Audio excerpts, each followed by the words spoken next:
இருண்ட சிறைச்சாலை. மாமன்மார்கள் இருவரும் மருமகனை கண்டனர். கண்களை கண்ணீர் மறைத்தது. மருமகனை வாயார திட்டினர். இதன்பின் தானிக்ஷாவின் முன்னிலையிலேயே நின்றார் கோபண்ணா. தான் கேளாமல் செய்தது தவறுதான் என்றாலும் அரசனே உவந்து செய்ய வேண்டிய நற்பணி என்றும் அதனால் அடையும் பயன்கள் எல்லாம் அரசுக்கே உரியது என்றும் தாம் கற்ற தத்துவ விளக்கங்களையும் பக்தியின் பெருமையையும் விவரித்தார். தானிக்ஷாவின் மனம் அவர் சொல்வதையெல்லாம் கேட்டு வியந்தது.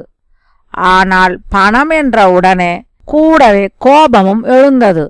மேலும் இப்பொழுது இவனை மன்னித்து விட்டுவிட்டால் இம்மாதிரியே செய்யலாம் என்று அநேகருக்கு துணிவும் ஏற்படலாம். ஆகவே 6 லட்சம் வராகனையும் நயத்தாலும் பயத்தாலும் வாங்கியே தீர வேண்டும் என்று நினைத்து பணம் வரும் வரை இவனை சிறையிலே அடையுங்கள் என்று உத்தரவிட்டார் தானிக்ஷா. இவர் வந்ததும் விசாரணை நடைபெற்றதும் சிறைக்கு செல்வதும் கேட்ட ஹைதராபாத் மக்கள் வீதிகள் தோறும் கூடி இவரை பற்றியே பேசலாயினர். இருண்டதும் ஈரம் கசிந்ததுமான சிறை. கீழே தேங்காய் நாற்பாய் 1, மயிர்கள் உதிரும் கரும் கம்பளி. நாற்றமோ சொல்லும் தரமன்று. கோபண்ணா அந்த பாயிலே படுத்தார். கல்லணை மேல் கண் துயில கற்றனையோ காகுத்தா கரியகோவே என்று ஆழ்வார் கேட்டது போல, என்றாமா காட்டிலே புழுதியிலே கரடும் முரடுமான மண் தரையிலே எப்படித்தான் தூங்கினாயோ என்று இறங்கினார். காவலன் உப்பையும் அரிசியையும் சமமாக கலந்து சமைத்து உண்ண கொடுக்க அவர் அதையும் ராமனது அருளாகவே எண்ணி உண்டார்.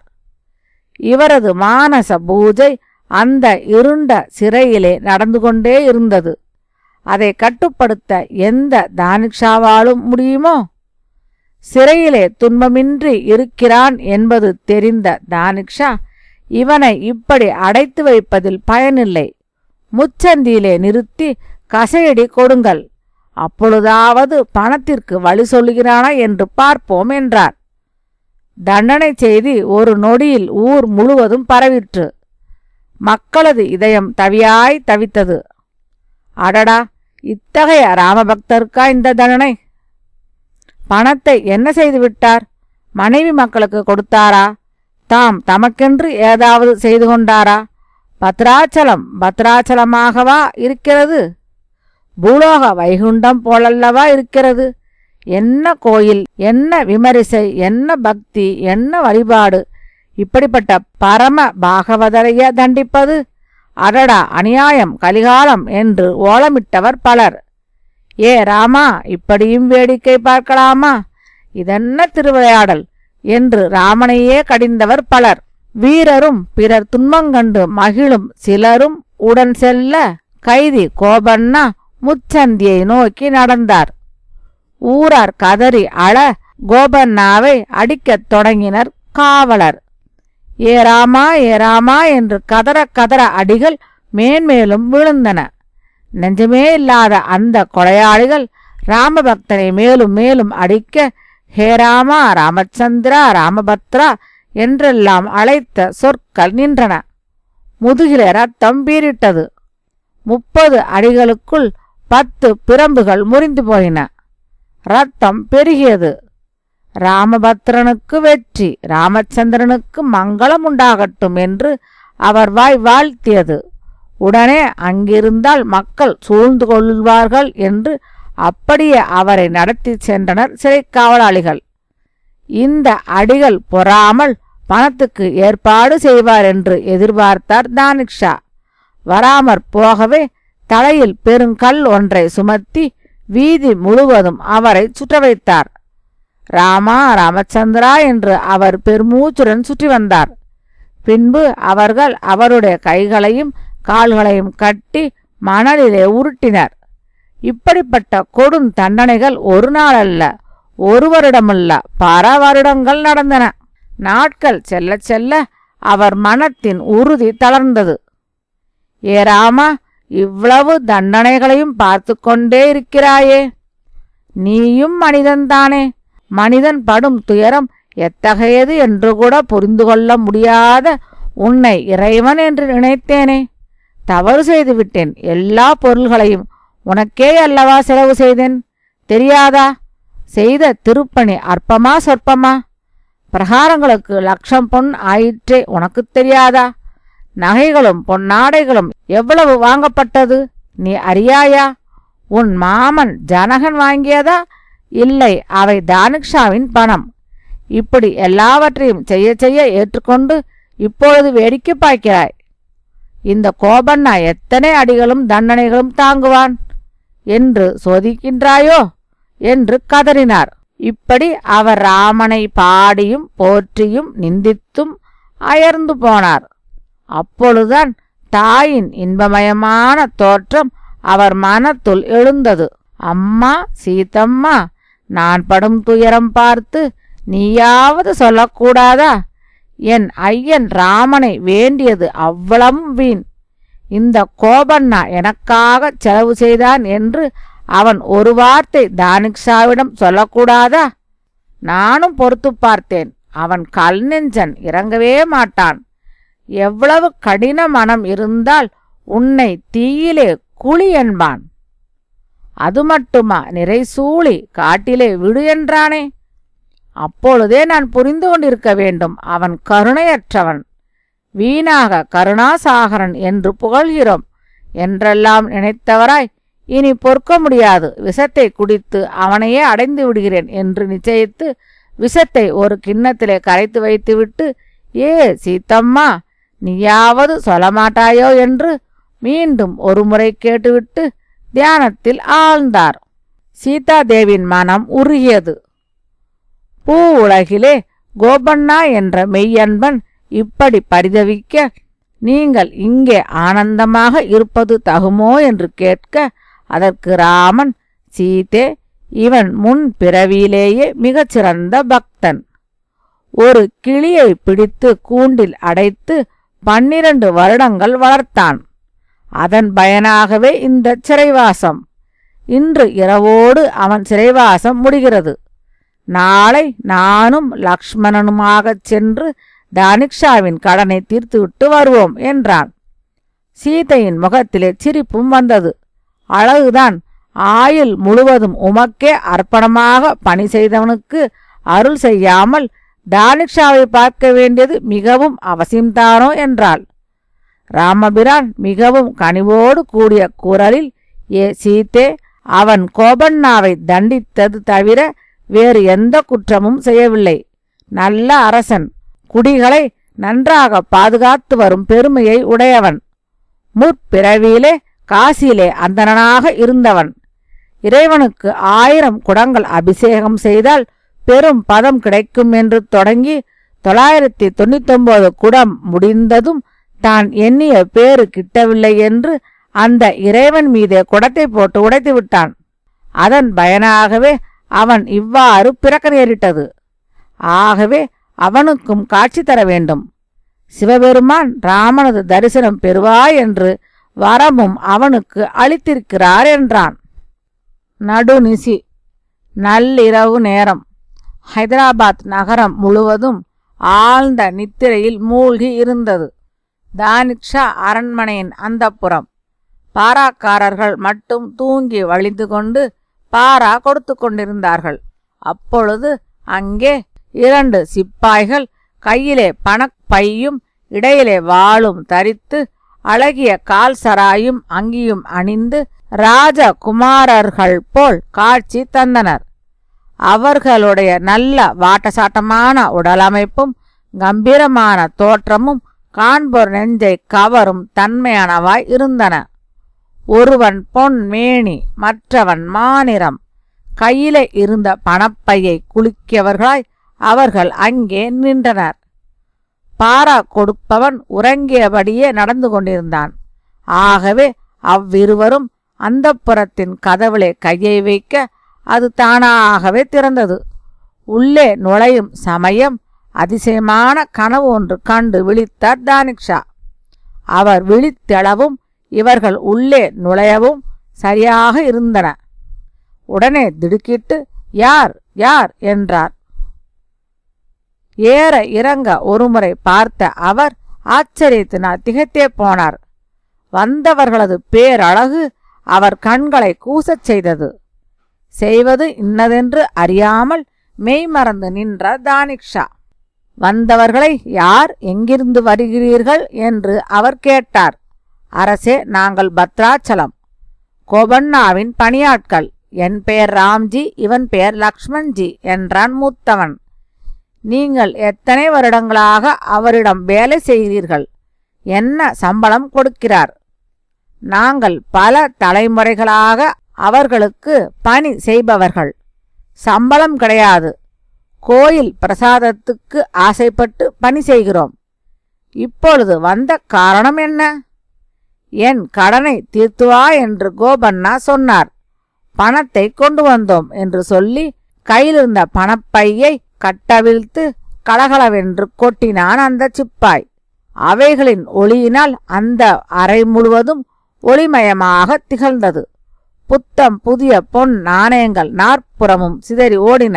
உமக்கு சேர வேண்டிய 6 லட்சம் வராகன் சரியாக இருக்கிறதா என்று எண்ணி பார்த்து ரசீது கொடுங்கள். சீக்கிரம் சீக்கிரம் என்று துரிதப்படுத்தினான் லக்ஷ்மண்ஜி. இவ்வளவு பெருந்தொகையை இந்த இரவில் எப்படி சுமந்து வந்தார்கள் என்று திகைத்த அவர், வீரர்களே, என் தூக்க கலக்கத்தில் உங்களை உபசரிக்கவும் மறந்துவிட்டேன்.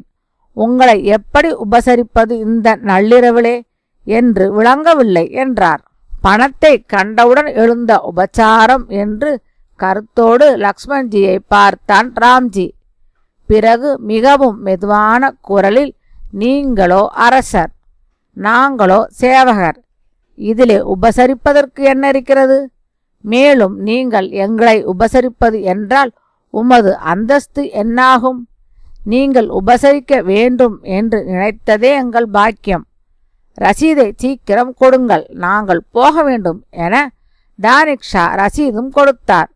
ஒளிமயமான அழகும் அலங்காரமும் நறுமணமும் நிறைந்த அந்தப்புரத்தை விடுத்து இருண்ட சிறையின் கதவருகே வந்து நின்றனர் ராம்ஜியும் லக்ஷ்மண்ஜியும்.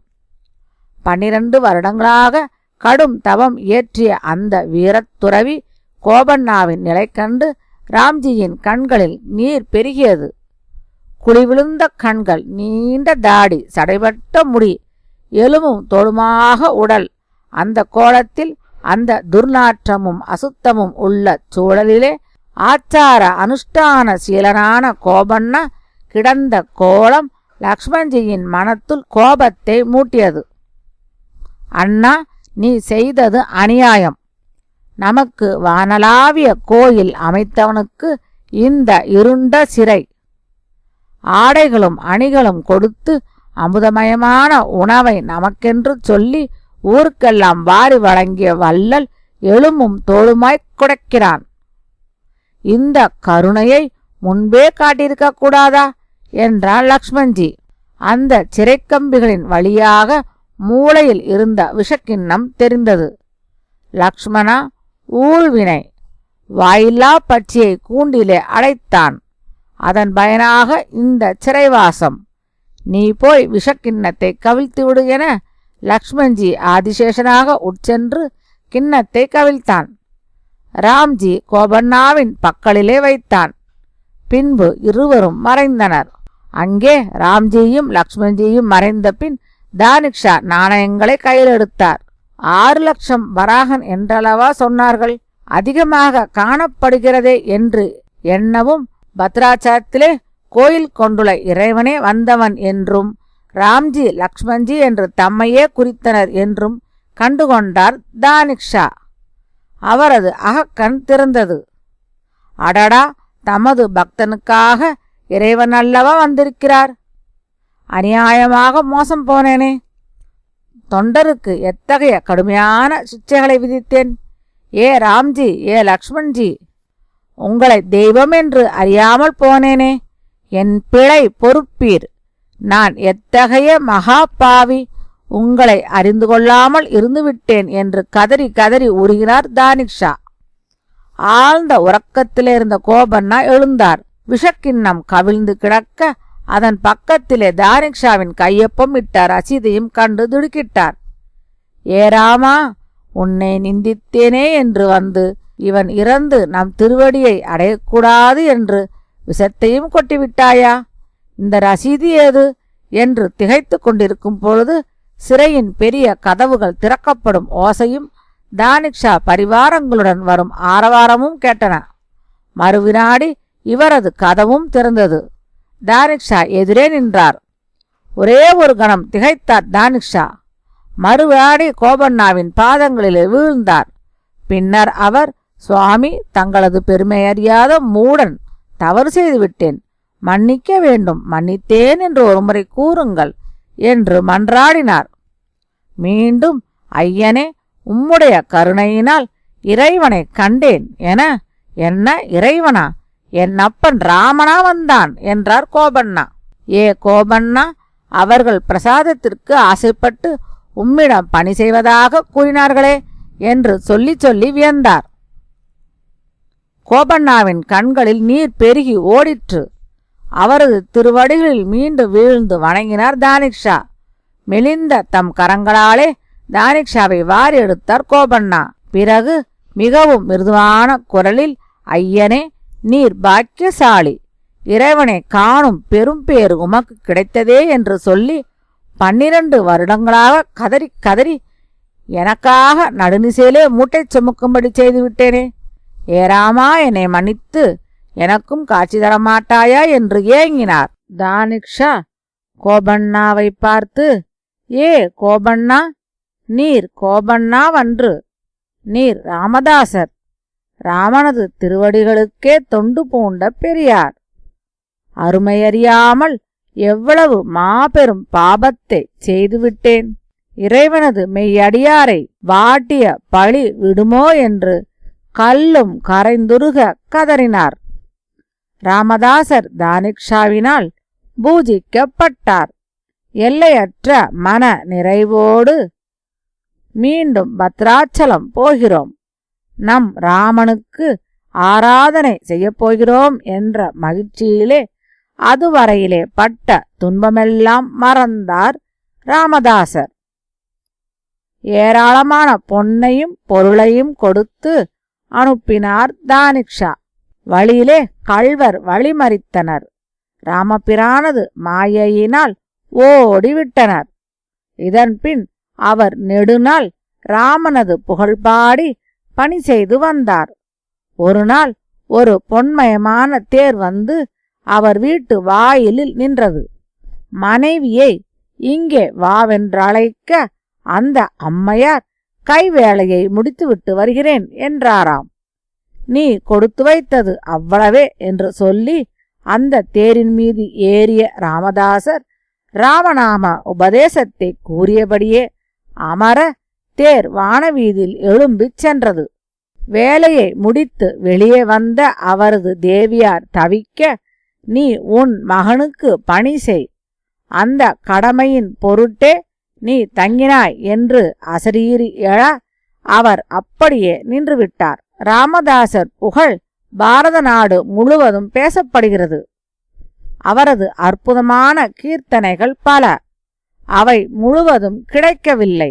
இவரது ராமஜோகி மந்து கொன்னரே என்பது மிக பிரசித்தியானதொரு பாடல். ஓ